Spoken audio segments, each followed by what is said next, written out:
പുതിയ തലമുറക്ക് വിവാഹത്തോട് താല്പര്യം കുറഞ്ഞു വരുന്നു. ആൺകുട്ടികൾക്കല്ല, പെൺകുട്ടികൾക്ക്.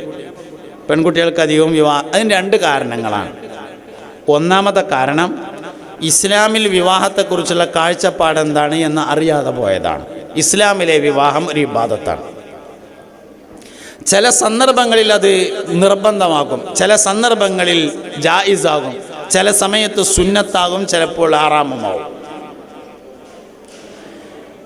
നിർബന്ധമാകുന്ന ഒരു സാഹചര്യമുണ്ട്, അത് തൽക്കാലം പറയണില്ല. നാളെ തന്നെ പെണ്ണിട്ടണം എന്നുള്ളൊരു ഞാൻ വജ് സ്വീകരിച്ചാലോ എന്ന് കരുതിയിട്ട് തൽക്കാലം പറയണില്ല. പൊതുവെ പറയുകയാണെങ്കിൽ വിവാഹം എന്നത് സുന്നത്താണ്, അമ്പിയാക്കളുടെ ചര്യയിൽപ്പെട്ട പ്രധാനപ്പെട്ട ഒരു ഇബാദത്താണ്. ചില സന്ദർഭങ്ങളിൽ ഹലാലാകും.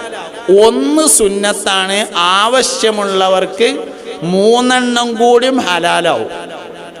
4 സുന്നത്തല്ല കേട്ടോ, അങ്ങനെ ആരെങ്കിലും വിചാരിച്ചണോന്ന് എനിക്കറിയില്ല. 1 സുന്നത്ത്, 3 ഹലാല്, അങ്ങനെ 4, 5ാമത്തേത് ഹറാമുമാവും. നിർബന്ധമായത് സ്ഥലം ഞാൻ പറഞ്ഞിട്ടില്ല, അത് മനഃപൂർവ്വം ഒഴിവാക്കി വെച്ചു. പൊതുവെ പറയുമ്പോൾ വിവാഹം സുന്നത്ത്.